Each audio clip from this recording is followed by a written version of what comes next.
인간이 인간을 배려하는 거잖아. 그리고 내가 화가 나는 건 왜 같은 저희 일하는 거 말고 다른 지역에서 일하는 하청업계 누구든 정말 어려운 사람들 막 뉴스에서 보는데 왜 인간을 일회용품, 소모품으로 생각할까? 인간으로 생각을 안 하고. 내가 그걸 느꼈던 건 뭐냐면 같은 회사잖아요. 같은 회사에서 일하고 같은 회사 소속인데도 불구하고 그 그룹에 있는 사람하고는 일하고 동종업계든 모든 자기들 사람이라고 느껴야 되는데, 야, 내가 옛날에도 느꼈지만 지금도 그렇고 앞으로도 그렇게 될까 봐 조금 우려스러운 점은 있어.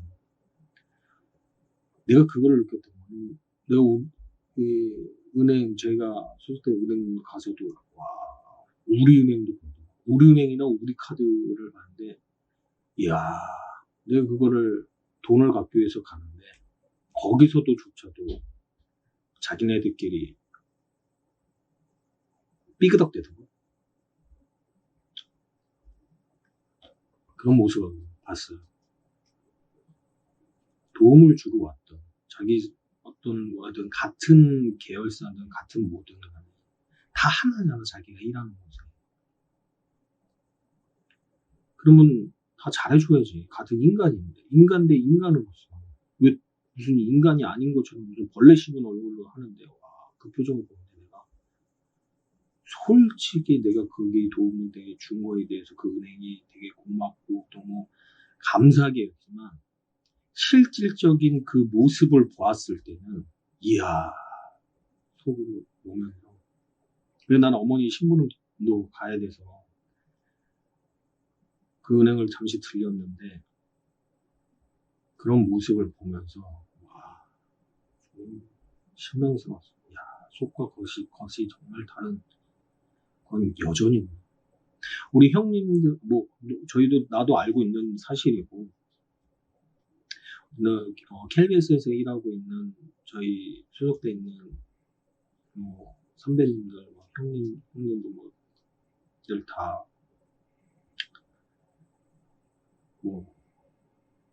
듣는 내용이 뭐냐면 사랑이 참 무섭다. 사랑이 이 대한민국이나 전 세계에서 동물보다 다른 것보다 더 무서운 사람이라는 그 얘기를 들었을 때 마음이 너무 아팠어, 솔직히.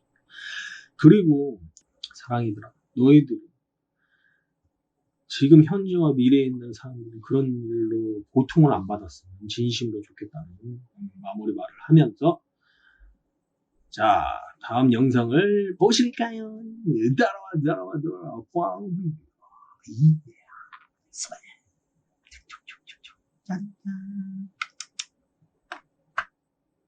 쫑. 우리 사랑이들 오늘 힘내라. 네, 북한에서는 군사행동 보류 발표 이후에 변화가 감지되고 있습니다. 국방부 장관을 비난하는 담화를 내면서도 남측의 대응을 단서 삼아서 관계가 변할 수 있다는 여지를 내비쳤고, 북한 매체들의 대남 비난도 자취를 감췄습니다. 이호용 기자가 보도합니다. 대남 군사행동 보류를 결정한 북한의 완전한 철회를 촉구했던 정경두 국방부 장관. 자중하라는 내용을 담은 북한의 반박 담화는 정 장관 발언 10시간 뒤에 신속히 나왔습니다. 김영철 노동당 부위원장이 나서 정 장관의 발언을 도가 넘는 실언, 경박한 처사로 규정하며 대단히 큰 유감이라고 했습니다. 그런데 비난 일색이던 최근의 대남 담화와는 기류가 다릅니다. 그동안 쏟아냈던 거친 막말 표현은 자제하며 수위를 조절한 모습입니다. 특히 남측의 차후 태도와 행동에 따라 남북관계 전망에 대해 점쳐볼 수 있는 시점이라고 언급한 대목이 눈에 띕니다. 남측 정부의 행동을 요구하며 앞으로 관계 개선 여지가 있음을 내비친 것으로 풀이됩니다. 남한과의 관계를 더 이상 악화시키지 않겠다라는 그런 의지가 그 담화에서 읽힙니다. 우리 정부가 할 수 있는 것들에 대해서 하라라는 이제 그런 일종의 요구가 사항도 그 안에 지금 담겨 있다라고 생각이 되거든요. 북한 주민들이 보는 노동신문에 날마다 등장하던 대남 비난 기사도 자취를 감췄습니다. 6.25 전쟁 70주년을 맞아 관련 기사를 여러 건 실었지만 남측에 대한 언급은 없었습니다. 최근 김여정 제1부부장 등의 대남 비난 담화를 매번 게재한 것과 달리 김영철 부위원장의 이번 담화는 실지 않았습니다. 통일부는 일단 이 같은 변화를 긍정적 신호의 출발이라고 평가했습니다. 군사행동 보류와 함께 숨고르기에 들어간 북한. 당분간 우리의 대북 정책과 국내외 정세를 살피며 앞으로의 대응 전략을 모색할 것으로 전망됩니다. KBS 뉴스 이효영입니다. 네, 이런 가운데 미국은 북한을 테러 지원국으로 다시 지정했습니다. 지금 테러 위협이 있는 게 아니라 과거에 지원했었다면서 수위는 조절했습니다. 미 국방부 당국자는 미국의 대북 정책이 비핵화에 초점이 맞춰져 있다면서 외교 협상을 강조하기도 했습니다. 워싱턴에서 금철영 특파원입니다. 미 국무부가 지난해를 기준으로 작성한 2019년 테러 보고서에 북한의 이름이 다시 올랐습니다. 지난 1970년 일본 민항기 납치 혐의로 일본 정부가 수비한 적군파 요원들에게 은신처를 제공했다는 이유입니다. 해결을 위한 조치가 없었다고도 했습니다. 북한에 생존해 있는 적군파 요원들을 일본에 돌려보내란 뜻으로 해석됩니다. 미국은 1987년 칼기 폭파 사건 이듬해 북한을 테러 지원국으로 지정했다가 북핵 협상에 진전이 있었던 지난 2008년 명단에서 북한을 빼기도 했습니다. 이번 테러 보고서는 303쪽에 방대한 분량이지만 북한 관련 언급은 한 장 분량도 채 안 됩니다. 수위를 조절했다는 평가입니다. 폼페이오 미 국무장관은 관련 기자회견에서 이란과 베네수엘라는 맹비난했지만 북한은 언급하지 않았습니다. 이런 가운데 미 국방부의 헬비 차관보 대행은 국제교류재단 주최 화상 포럼에서 미국의 대북 정책이 비핵화에 초점을 맞추고 있다며 외교 협상을 강조하기도 했습니다. And it's a denuclearization that we believe can only realistically be obtained through a diplomatic process. I mean, that's certainly our strong preference. 다만 북한이 정말 비핵화로 나아가려 하는지는 불분명하다며 대응 태세 유지도 중요하다고 했습니다. 미 국방부 당국자가 외교를 강조한 게 새삼스러운 일은 아닙니다. 다만 한반도의 상황 전개에 따라 신중히 대응하겠다는 뜻은 분명해 보입니다. 워싱턴에서 KBS 뉴스 김철영입니다. 국민 의례가 있겠습니다. 모두 전면에 국기를 향해 주시기 바랍니다.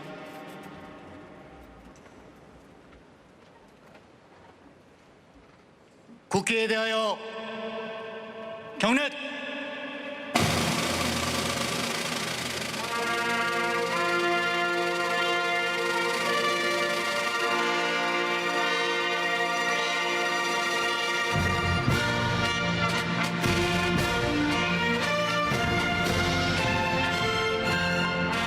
나는 자랑스러운 태극기 앞에 자유롭고 정의로운 대한민국의 무궁한 영광을 위하여 충성을 다할 것을 굳게 다짐합니다.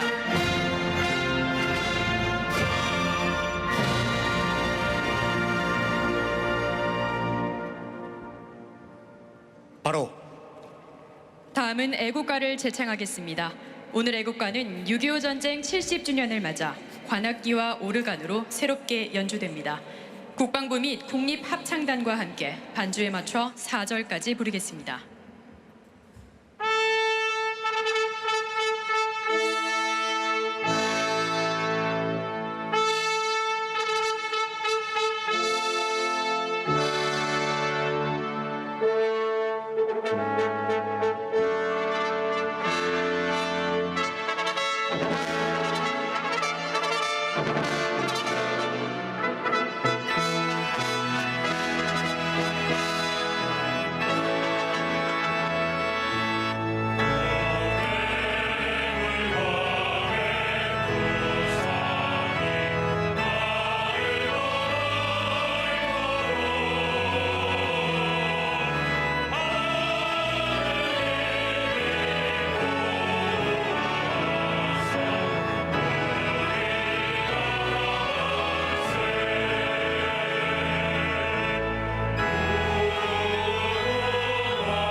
이어서 순국 선열과 호국 영령에 대한 묵념을 올리겠습니다.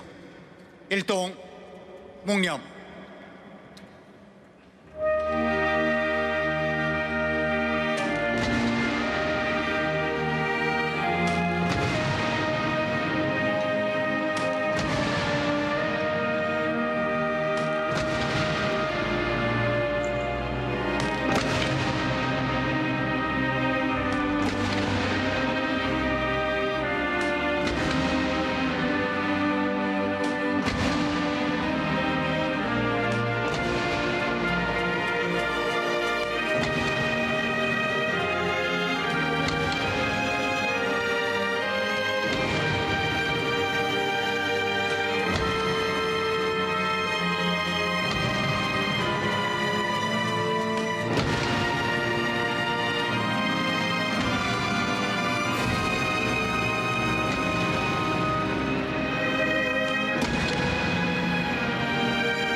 바로 다음은 6.25 전쟁 참전 용사들에 대한 헌화와 분향이 있겠습니다.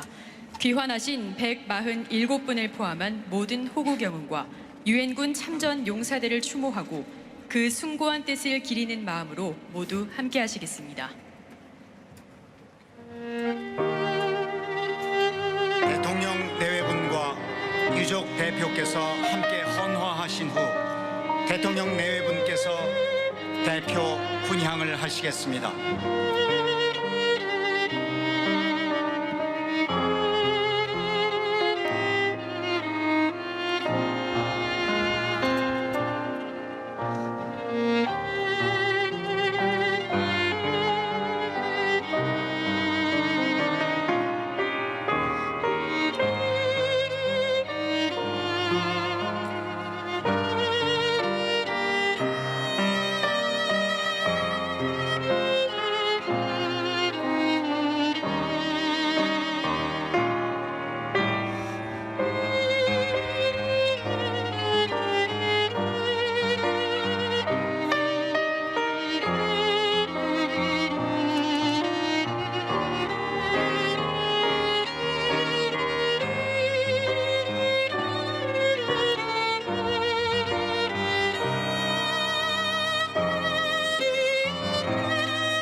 다음은 묵념을 올리겠습니다.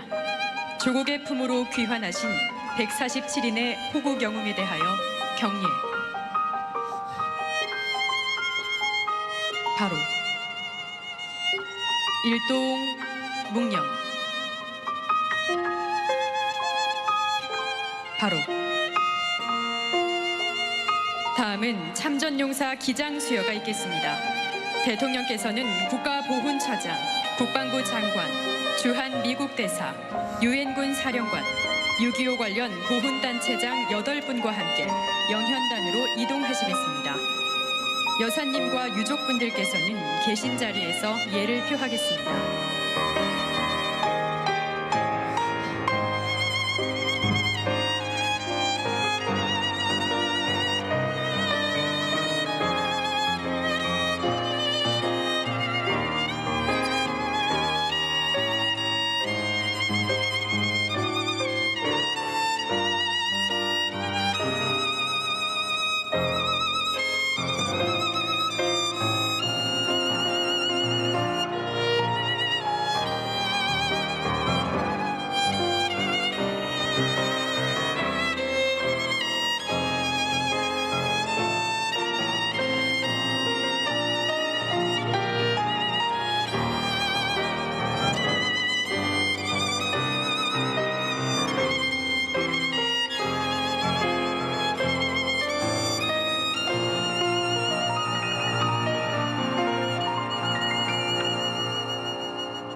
대통령 내외분과 주요 내빈께서 자리로 이동하시겠습니다.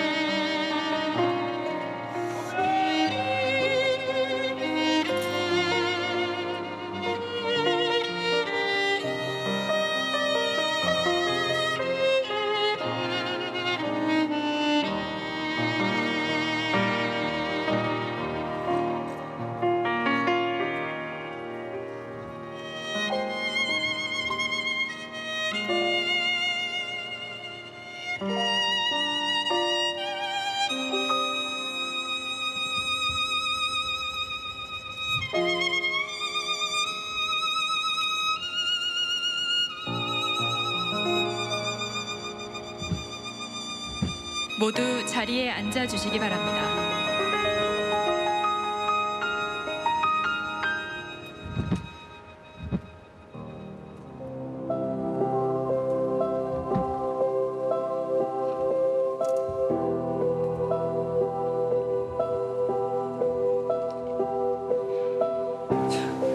뼈아픈 거가 아닙니까?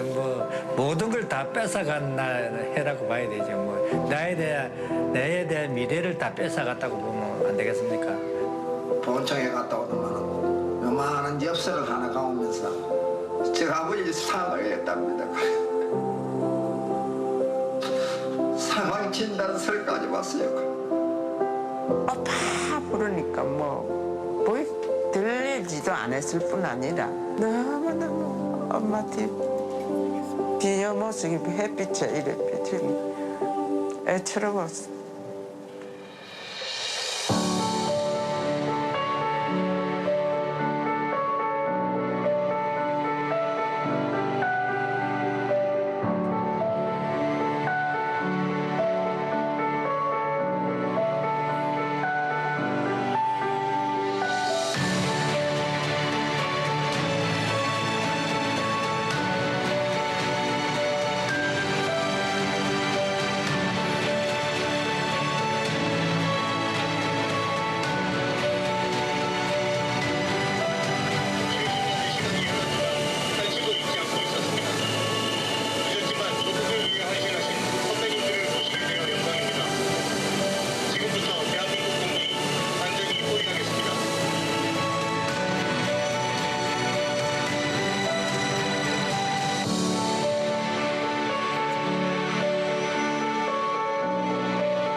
전화가 와가지고 그 유해가 찾았다고 하는데 지금 놀래고 있어요. 너무 좋았지요. 기분은 정말 믿기지도 않았습니다.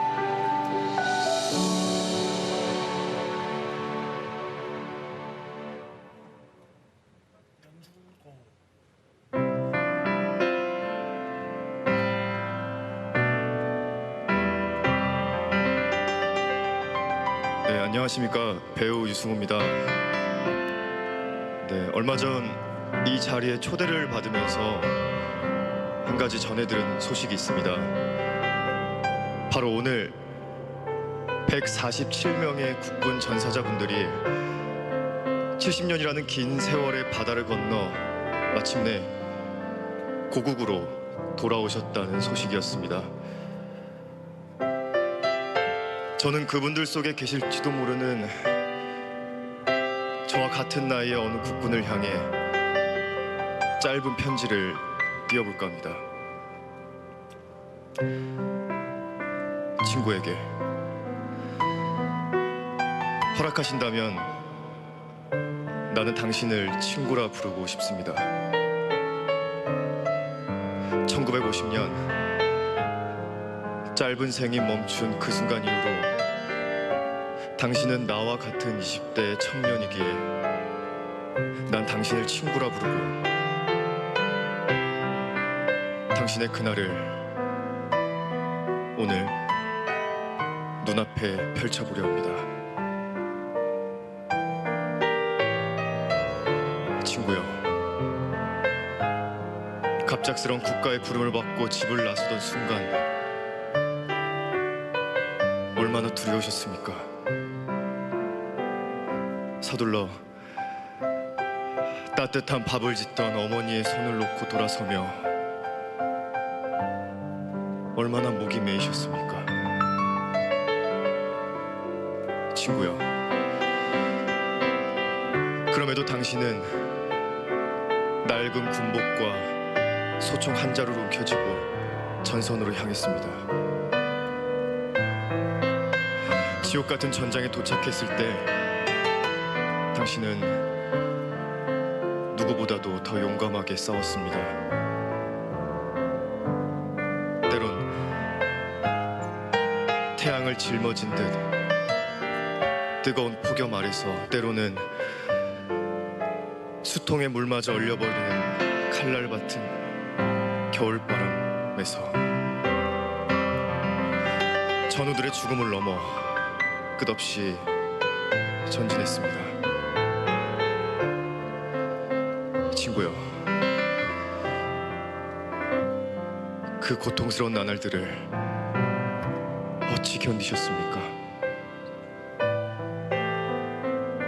매일 밤 찾아오는 두려움을 어찌 이겨내셨습니까? 포탄처럼 날아오는 번뇌와 서글픔을 어찌 삼키셨습니까?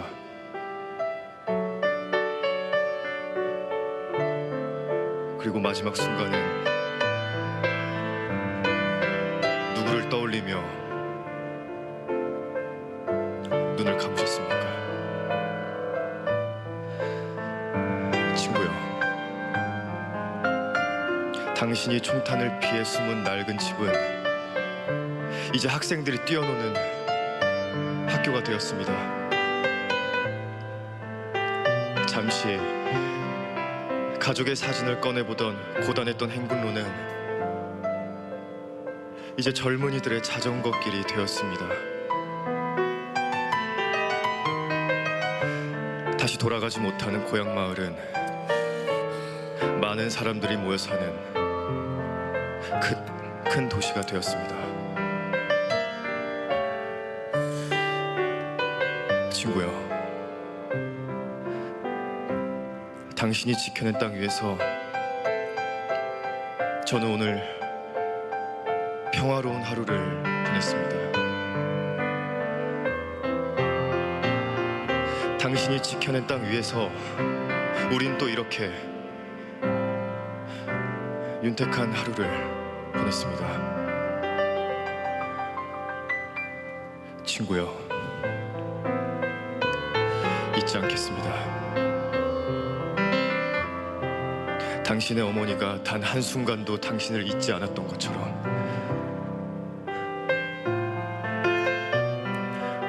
우리도 영원히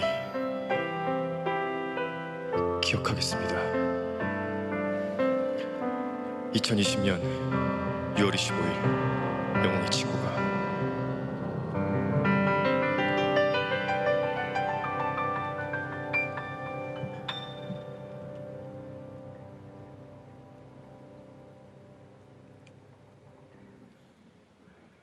우리는 이렇게 윤택한 하루를 살았습니다. 청춘을 바쳐 나라를 지킨 호국 영웅들을 우리는 결코 잊지 않겠습니다. 진심을 다해 낭독해 주신 배우 유승호님 감사합니다. 다음으로 유엔 참전국 정상의 우정과 평화의 메시지 두 번째 편을 함께 보시겠습니다.